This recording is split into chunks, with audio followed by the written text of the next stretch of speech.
You feel? No, just so y'all know, this guy just been in Baltimore to bury somebody that was in hospice, and he running around raping people with HIV. He's 42 years of age. Well, let me show you his picture. This is the preacher. And you go, okay. He's also a child pedophile, a predator. In addition to being a preacher at this church, he's also a chaplain for Compassionate Care Hospice. And if that's not enough, between 2012 and about 2024, he worked for the school system in Polk County. Between 2012 and 2016, he was both a para and a substitute teacher. Then he went into Fucked IT, up.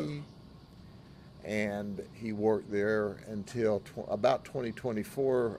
And about that time is when he became the lead pastor for St. James. So why do I tell you all of that? Well, because when he was at the schools, he was at Crystal Lake Middle School. We know that he stalks children. How we got into this investigation was simply this.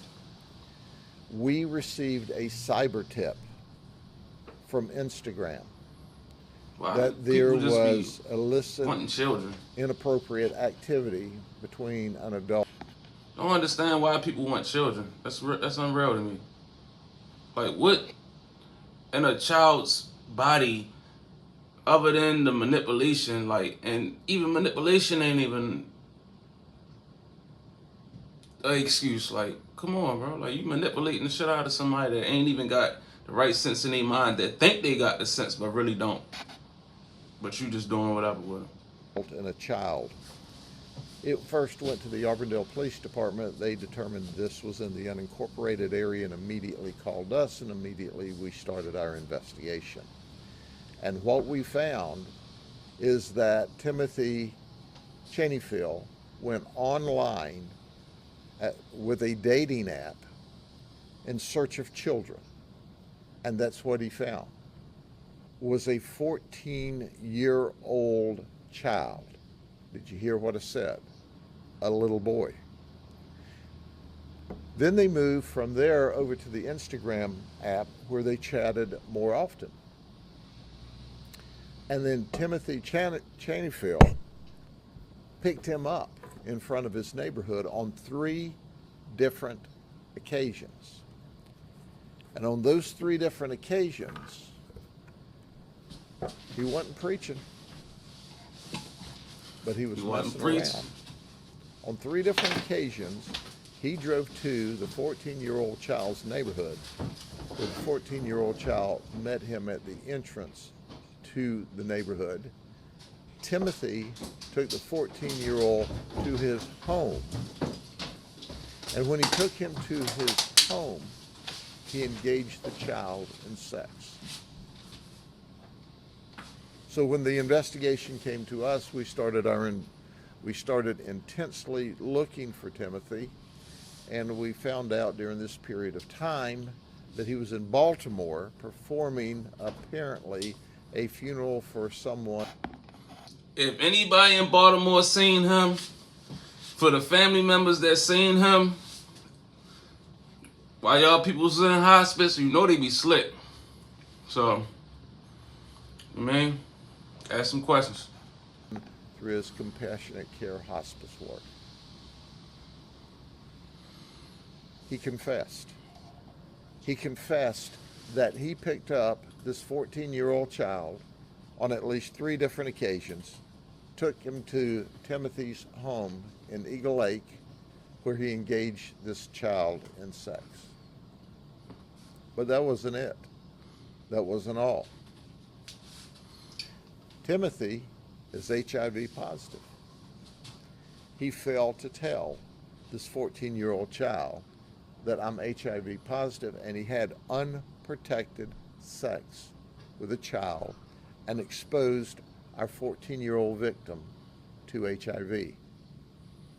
We pray that our work was fast enough because we got our victim, the 14-year-old, the HIV cocktail, that we stopped this child from being infected. But we have a 26-year-old who said that he engaged Timothy Cheney Field in sex, and now he is HIV positive. Timothy Cheney is an SS. That's not super sport. That's super spreader. Not a And super we sport. fear He is a super that there's spreader. other victims out there because he was very aggressive and very adamant about having sex with apparently adults or children. We talked to the members, or some of the members of St. James. They were shocked. Yo, if y'all know Grady They had Judd, absolutely get to no know him. idea their pastor was like that. If y'all do not know Grady Judd, get to know that man. He be going in, wearing drug dealers' chains and all that shit. Also found that he has been an ordained minister since about 2020, when New Mount Zion Church in Haines City ordained him, and then later St. James in Winter Haven selected him to be the pastor. Well, today he's locked up in jail. He's charged with 3 counts of lewd battery against a child. He's charged with infecting or potentially infecting or having sex with, unprotected sex with a child. There's a HIV statute that if you don't disclose you're HIV positive with your partner, that's another criminal charge. He's charged with traveling to meet a minor. Tear his ass up.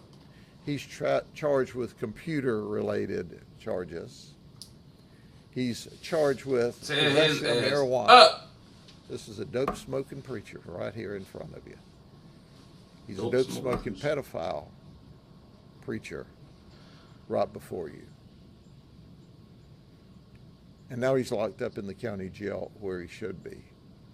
He was well respected in the community. People trusted him. They believed in him. And now, well, our plea is, if you've engaged this guy in sex, let us tell you, because he didn't. He's HIV positive. And you need to call us. But the first thing you need to do is run to an emergency room and get the HIV cocktail and pray that you're not HIV positive, because after all, he is an SS, a super spreader, and he doesn't mind that. I want that to resonate with you for a minute. He groomed a child online, drove to the child's neighborhood, picked him up, took him to his home, had sex with him, and if that's not bad enough, never disclosed to the child that he's HIV positive, so I'm going to have unprotected sex with this child and infect him as well. Jesus don't like that. And he'll have to answer for that one day to a court much higher than ours. That he hid behind the cloak. That he used the power and the persuasion of a well-recognized minister in order to groom children and apparently at least one adult. I know there's more out there, more victims we need to hear from, in order to have sex. And all the while hid from them that he himself was HIV positive. He's an evil man. An evil man.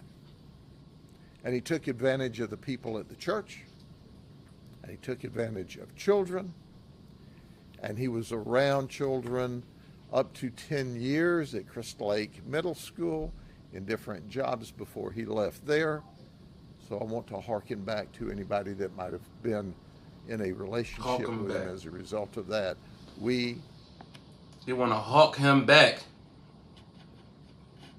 Get your ass here. Need to talk to you, because we don't want this evil man ever to be outside of prison again. Because if he is,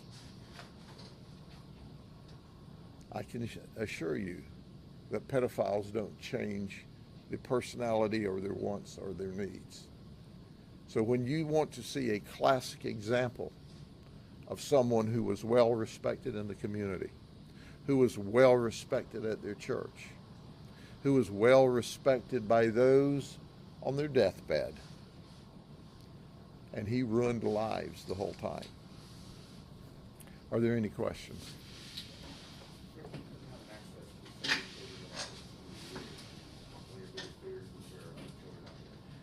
I would be shocked if there weren't other children victims out there. I would be shocked if there weren't other victims out there. He was very active. He was very engaged. In fact, we so worried about this, we actually tried to catch him while he was in Baltimore, because we didn't even want him wandering the streets of Baltimore. What all is he up to there? Of course, when we were able to Check him out. find that he should have been in the airport, the Baltimore Police Department gave us zero assistance. The Bartow Airport Authority gave us zero assistance, but I don't guess we should expect any more from that. The place is a train wreck anyway.